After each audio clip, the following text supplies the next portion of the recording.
আসসালামু আলাইকুম। এটেন বাংলা সংবাদে সবাইকে স্বাগত জানাচ্ছি। আমি নাজমুল হাসান। শুরুতে বিআরবি কেবল সংবাদ শিরোনাম। ক্ষমতা চিরস্থায়ী করতে ভারতের সহযোগিতায় শেখ হাসিনা হাজারো মানুষকে গুম খুন করে দিল্লিতে বসে এখন ষড়যন্ত্র করছে বললেন তথ্য উপদেষ্টা। সংস্কারের প্রস্তাবিত সুপারিশগুলো পর্যালোচনা করছে বিএনপি। প্রধান উপদেষ্টার চীন সফর দেশের জন্য আশাব্যঞ্জক মন্তব্য মির্জা ফখরুলের।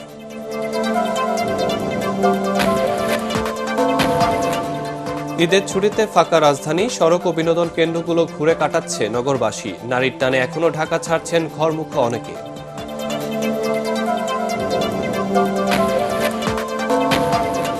এবং ঈদের আনন্দ নেই জুলাই আন্দোলনে শহীদদের পরিবারে। গণহত্যাকারী শেখ হাসিনা ও তার দোসরদের বিচার দাবি স্বজনদের।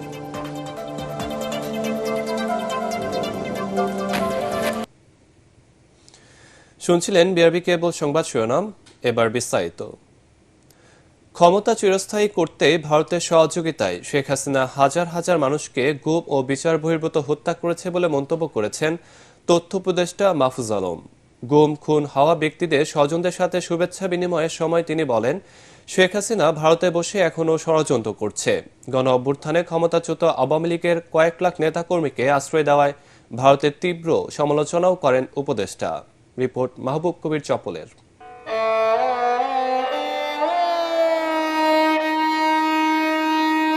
ঈদে সবাই যখন পরিবারের সাথে আনন্দে মাতোয়ারা, তখনও আপনজনের অপেক্ষায় স্বজনহারা ব্যক্তিরা। এক যুগ ধরে অপেক্ষার প্রহর শেষ হচ্ছে না গুমের শিকার পরিবারগুলোর। বাবার আদর পায়নি অনেক শিশু, বড় হচ্ছে ছবির স্পর্শ নিয়ে। আমাদের আর এগুলো ভাল লাগে না। তাদের সাথে ঈদ শুভেচ্ছা বিনিময়ে গিয়ে তথ্য উপদেষ্টা জানান, প্রায় 2000 মানুষকে গুম করা হলেও ফিরে এসেছে 20 জনের মতো। সাবেক প্রধানমন্ত্রী শেখ হাসিনা ক্ষমতায় টিকে থাকতেই ভারতের সহযোগিতায় এসব অপকর্ম করেছে বলেও মন্তব্য করেন মাহফুজ আলম। অধিকাংশ ফ্যামিলি আসলে কাউকে খুঁজে পায়নি।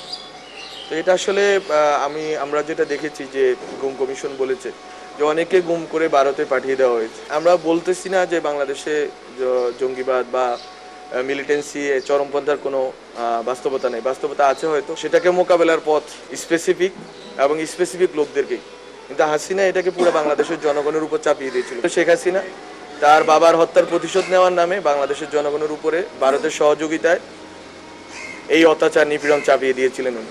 ভারত আনফর্চুনেটলি হাসিনা এবং তার যে সন্ত্রাসী বাহিনী ওদেরকে আশ্রয় দিচ্ছে। আমরা শুনতে পেয়েছি কয়েক লাখের কাছাকাছি আওয়ামী লীগের সন্ত্রাসীরা ভারতে আশ্রয় নিয়েছে। উপদেষ্টা বলেন, আওয়ামী লীগকে এদেশে আর রাজনীতি করবার সুযোগ দেয়া হবে না। গুম খুনের সাথে জড়িতদের বিচার নিশ্চিত করবে সরকার।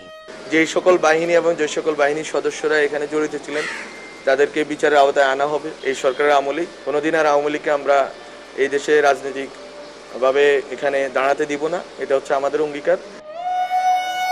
মাহবুব কবির চপল, এটিএন বাংলা, ঢাকা। বিএনপি সংস্কারের প্রস্তাবিত সুপারিশগুলো পর্যালোচনা করছে বলে জানিয়েছেন দলটির মহাসচিব মির্জা ফখরুল ইসলাম আলমগীর। ঠাকুরগাঁয়ে নিজ বাসায় ঈদ পরবর্তী শুভেচ্ছা বিনিময়কালে তিনি বলেন, সংস্কার আর নির্বাচন আলাদা জিনিস নয়। সংস্কার চলবে সংস্কারের মতো, একইভাবে নির্বাচন চলবে নির্বাচনের মতো। প্রধান উপদেষ্টার চীন সফর প্রসঙ্গে মির্জা ফখরুল বলেন, দেশটি বাংলাদেশের উৎপাদন খাত ও উন্নয়নে বিনিয়োগে যে প্রতিশ্রুতি দিয়েছে তা দেশের জন্য আশাব্যঞ্জক। সংস্কার নির্বাচন তো আলাদা জিনিস। সংস্কারের মধ্যে চলবে, নির্বাচন চলবে। আমাদের রাজনৈতিক দল হিসেবে আমাদের কাজ হচ্ছে জনগণের সঙ্গে সম্পর্ক করা। আমরা কিন্তু 31 দফার উপরেও এই কাজগুলো করেছি সারা দেশে। প্রধান উপদেষ্টাই বলেছেন যে ডিসেম্বরের মধ্যে তিনি নির্বাচন করতে চান। ঈদের ছুটিতে ফাঁকা রাজধানী, রাস্তায় নেই চিরচেনা যানজট, নেই তীব্রহনের অত্যাচার ও কর্মব্যস্ত মানুষের হুড়োহুড়ি। তাই নির্মল আনন্দ পেতে পরিবার পরিজন নিয়ে রাস্তায় রাস্তায় ঘুরছেন অনেকেই। এদিকে নারীর টানে এখনো ঢাকা ছাড়ছেন অনেকে। এহসানুল গনি স্বজনের তোলা ছবিতে আরো জানাচ্ছেন হুমায়ুন চিস্তি। ঈদে টানা 9 দিনের ছুটিতে ঢাকা ছেড়েছেন 1 কোটিরও বেশি মানুষ। রাজধানীর প্রধান সড়কগুলোতে তাই নেই যানজট।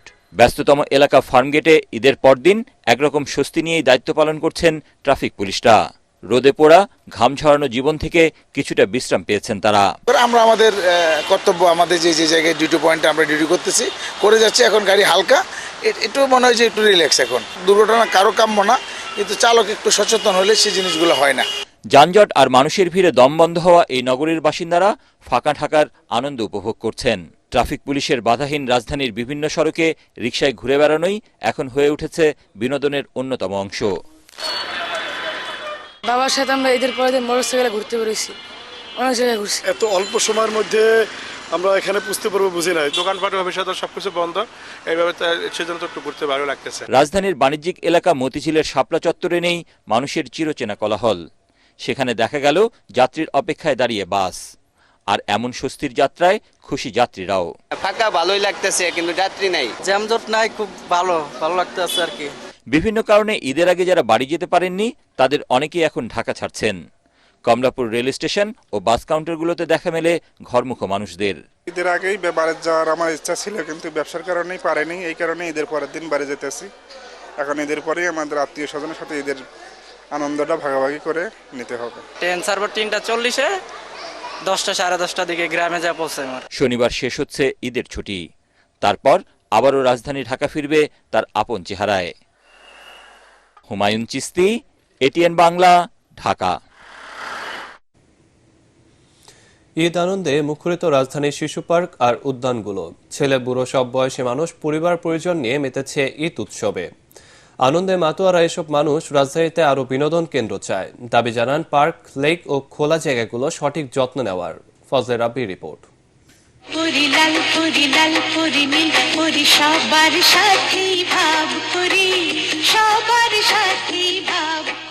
কল্পনার স্বপ্নপুরী কিংবা স্বপ্নপুরীর দেশে কি থাকে? হয়তো সেখানে থাকে রঙের ছড়াছড়ি, নানা পদের খেলনা। যেখানে হাঁস, ঘোড়া কিংবা হিংস্র সব জন্তুর সাথে হয় বন্ধুত্ব, তাদের পিঠে চড়েই কল্পনার অন্য জগতে বিচরণ করে শিশুরা।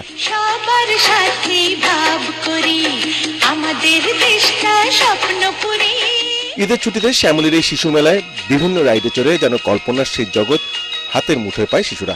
আমি ট্রেনে উঠছি, নাগরদোলায় উঠছি, ঘোড়ায় উঠছি। আসবো, নুডলস খাইছি, সেমাই খাইছি।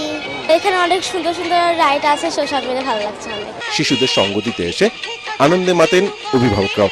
নানার বাড়ি, দাদার বাড়ি যেতে পারে নাই, যার জন্য আমরা আনন্দ উৎসবের জন্য শিশু মেলাকে বেছে নিয়েছি। সবচেয়ে বড় আনন্দ হচ্ছে আমার ছেলে গ্রামে মাদ্রাসায় পড়ে, ও এবার ঢাকা ঈদ করবে। ঘুরতে এসে কেউ কেউ আবার বেছে নিয়েছেন খোলা আকাশ, উদ্যান, লেক। কেউ ফ্রেমবন্দি করে রাখছেন আনন্দের মুহূর্তটুকু। আমরা আসলে ফটোশুটের জন্য আসছিলাম সবাই মিলে আর কি। ফ্রেন্ড সার্কেলদের সাথে ঘোরাঘুরি করার জন্য পার্ক বা আদার্স যে মাঠ, এইসব জায়গাগুলোতে আসলে ঘোরাটা আর কি সবাই প্রেফার করে। আশা করি যে আমরা আরো ভালো, ভবিষ্যতে আরো ভালো ব্যবস্থা পাবো এবং আমরাও সচেতন থাকবো যেন এই যেগুলো আছে সেগুলো আমরা নষ্ট না করি। 2 কোটি মানুষের শহর ঢাকায় পরিবার পরিজন নিয়ে কাটাতে আরো বেশি বিনোদন কেন্দ্র গড়ে তোলার তাগিদ দিয়েছেন সাধারণ মানুষ।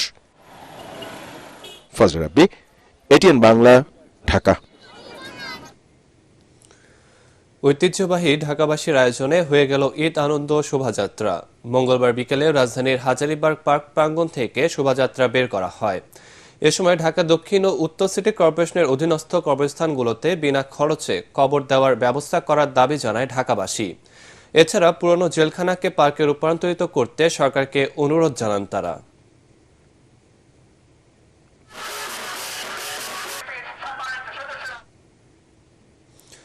ঈদের আনন্দ নেই জুলাই আন্দোলনে শহীদদের পরিবারে।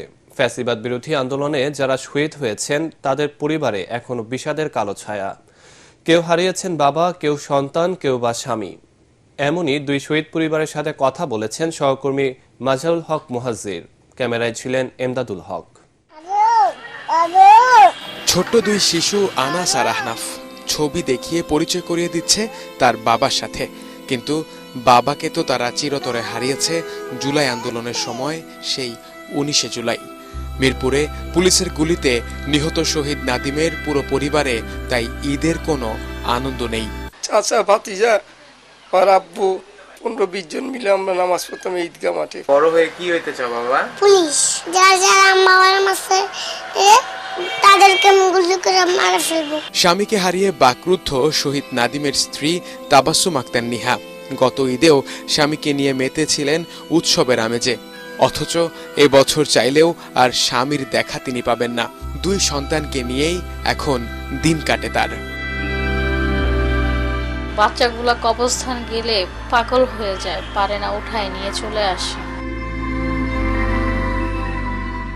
পুরো রমজানেই ইফতারে সন্তানের কথা ভেবে চোখের পানি আটকাতে পারেননি মিরপুরের আরেক শহীদ স্কুল শিক্ষার্থী আলফির মা। ঈদের নামাজ পড়তে যাওয়ার সময় বাবাও তার সন্তানকে অনুভব করে প্রতি মুহূর্তে। ঈদ তো শুধু নামে ঈদ হবে, ঠিক আছে, কিন্তু আমাদের ঈদ হবে না, কারণ আমাদের ঈদ তো আল্লাহ নিয়েই নিছে। 8টি মাস অতিবাহিত হয়ে গেল, কিন্তু আমরা এখন প্রত্যেকটা শহীদ পরিবার আমরা এখন দিন দিন হতাশাগ্রস্ত হচ্ছি যে আদৌ কি আমরা এই হত্যাকাণ্ডের বিচার দেখতে পাবো। ভাইকে হারিয়ে নিস্তব্ধ শহীদ আলফির ছোট বোন আলিফা তার কান্নাই বলে দেয় ভাইকে হারানোর কষ্ট আজও তাকে কতটা পোড়ায়। আমার ভাইয়া আমার সাথে আর নেই, আমি আর বাইরে যেতে পারবো না, ঘোরাফেরা করতে পারবো না। দিন শেষে এসব শহীদ পরিবারগুলোর চাওয়া শুধু একটাই, গণহত্যার দায়ে ক্ষমতাচ্যুত প্রধানমন্ত্রী শেখ হাসিনা ও তার দোসরদের বিচার। মাসহারুল হক মুহাজির, এটিএন বাংলা, ঢাকা। ঈদের ছুটিতে পর্যটকদের পদচারণায় মুখর দেশের বিভিন্ন স্থানে বিনোদন কেন্দ্রগুলো। পাহাড়ি জেলা খাগড়াছড়ি ও বান্দরবানের পর্যটন কেন্দ্রগুলোতে ঈদের প্রথম 2 দিনই ভিড় ছিল চোখে পড়ার মতো। দেশের বিভিন্ন জেলার স্থানের বিনোদন কেন্দ্রগুলোতেও ঈদ আনন্দে মেতে উঠেছে শিশুসহ সব বয়সী মানুষ। প্রতিনিধিদের পাঠানো তথ্য ও ছবিতে আরো জানাচ্ছেন রাসনা দাস। ঈদের ছুটিতে পর্যটকদের ঢল নেমেছে পার্বত্য জেলা খাগড়াছড়ি ও বান্দরবনে। লম্বা ছুটি থাকায় ঈদের পরদিন থেকেই পর্যটকরা ছুটছেন বিনোদন কেন্দ্রগুলোতে, উপভোগ করছেন নির্মল প্রকৃতি, নদী, ঝর্ণা আর সবুজ পাহাড়। এখানে আমাদের খুবই ভালো লাগছে, অনেক সুন্দর। আমি আগেও আসছি, জায়গাটা সুন্দর লাগছে, ভালো লাগছে, অনেক আনন্দ হচ্ছে, সবাই এখানে আসে, ঘুরতেছে, বাতাস, মানে অনেক মনোরম একটা পরিবেশ। এদিকে ঈদের দিন থেকেই পর্যটকরা ভিড় জমাচ্ছেন বান্দরবনে। ভ্রমণ পিপাসুদের আনাগোনায় জমজমাট পর্যটন স্পটগুলো। ঈদের আনন্দ উপভোগ করবার জন্য আসলাম সবাই। আমার অনেক ভালো লাগছে ফ্যামিলির সাথে এসে। মুম্বাইয়ের পর আমরা এখানে পর্যটনে কিছু ছবি দিলাম, অনেক ভালো লাগছে। আশা করছি কয়েকদিনের মধ্যে দেশের বিভিন্ন প্রান্ত থেকে পর্যটকরা আগমন করবেন। ইতিমধ্যে সাজেকার খাগড়াছড়ির হোটেল আর কটেজের অধিকাংশ রুমই বুকিং হয়ে গেছে। আগামী ছুটির দিনগুলোতে পর্যটকের সংখ্যা আরো বাড়ার আশা করছেন পর্যটক সংশ্লিষ্টরা। পিছিয়ে পড়া যে পর্যটন খাত, যেটা অর্থনীতির বড় বিপর্যয় হয়েছিল, সেটা থেকে আমরা ঘুরে দাঁড়াতে পারবো। আশা করছি আরো বাড়বে পর্যটক সংখ্যা, এবং সেই অনুযায়ী আমাদের প্রস্তুতি রয়েছে। আমরা পেট্রোল টিম সবসময় রাখছি। আমরা ইতিমধ্যে পর্যটন কেন্দ্রগুলোকে বিভিন্ন সতর্কতামূলক ব্যবস্থা নিতে বলেছি।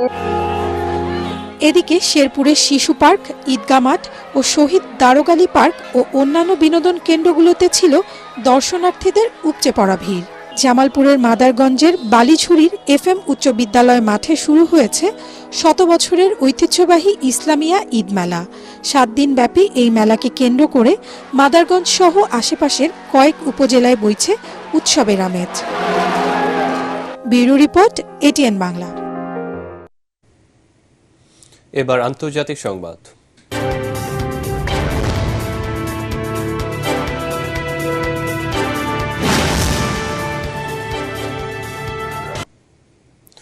বুধবার নতুন শুল্ক পরিকল্পনা ঘোষণা করবেন মার্কিন প্রেসিডেন্ট ডোনাল্ড ট্রাম্প। হোয়াইট হাউসের প্রেস সেক্রেটারি সাংবাদিকদের জানান, আমেরিকার জন্য অন্যায্য বাণিজ্য নীতির বিরুদ্ধে পদক্ষেপ নিতে শুল্ক পরিকল্পনা ঘোষণা করবেন ট্রাম্প। এতে চীন ছাড়াও ইউরোপীয় ইউনিয়ন, ভারত, জাপান, মেক্সিকো এবং কানাডার উপর উচ্চ শুল্ক হার আরোপ হতে পারে। এরই মধ্যে দিনটিকে লিবারেশনাল ডে অর্থাৎ আমেরিকার মুক্তির দিন হিসেবে উল্লেখ করেছেন প্রেসিডেন্ট ট্রাম্প। দেশের মানুষ ফ্যাসিস্ট শেখ হাসিনাকে বিদায় করে ভোট দেওয়ার জন্য অধীর আগ্রহে অপেক্ষা করছে বলে মন্তব্য করেছেন সাবেক উপমন্ত্রী ও বিএনপি নেতা রুহুল কুদ্দুস তালুকদার দুলু। সন্ধ্যায় নাটোরে ঈদ পরবর্তী সাংস্কৃতিক অনুষ্ঠানে তিনি বলেন, কোনো ষড়যন্ত্রই নির্বাচনকে বাধাগ্রস্ত করতে পারবে না।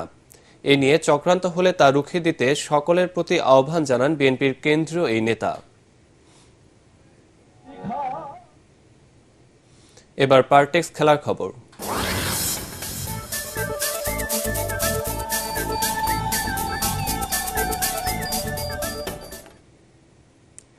2 ম্যাচের টেস্ট সিরিজ খেলতে 2026 সালের আগস্ট মাসে অস্ট্রেলিয়া সফরে যাবে বাংলাদেশ ক্রিকেট দল।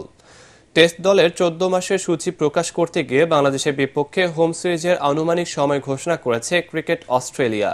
এর আগে 2008 সালে 3 ওয়ানডে সিরিজ খেলতে অস্ট্রেলিয়া সফরে গিয়েছিল বাংলাদেশ। 18 বছর পর 2026 সালের আগস্ট থেকে শুরু করে পরের 14 মাস ঘরে বাইরে বেশ কিছু টেস্ট সিরিজ খেলবে অজিরা। শুরুটা হবে ঘরের মাঠে বাংলাদেশের বিপক্ষে 2 ম্যাচের টেস্ট সিরিজ দিয়ে। দর্শক, শেষ করার আগে বিআরবি কেবল সংবাদ শিরোনাম আরেকবার। ক্ষমতা চিরস্থায়ী করতে ভারতের সহযোগিতায় শেখ হাসিনা হাজারো মানুষকে গুম খুন করে, দিল্লিতে বসে এখন ষড়যন্ত্র করছে বললেন তথ্য উপদেষ্টা। সংস্কারের প্রস্তাবিত সুপারিশগুলো পর্যালোচনা করছে বিএনপি, প্রধান উপদেষ্টা চীন সফর দেশের জন্য আশাব্যঞ্জক মন্তব্য মির্জা ফখরুলের।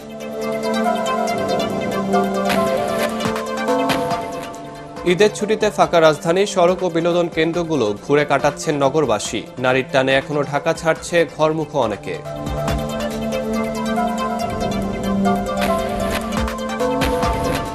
এবং ঈদের আন্দোলনেই জুলাই আন্দোলনের শহীদদের পরিবারে গণহত্যাকারী শেখ হাসিনা ও তার দোসরদের বিচার দাবি স্বজনদের।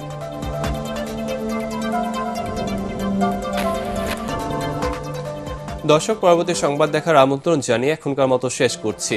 এটিএন বাংলা সংবাদ ইউটিউবে দেখতে ব্রাউজ করুন youtube/ATN বাংলা নিউজ।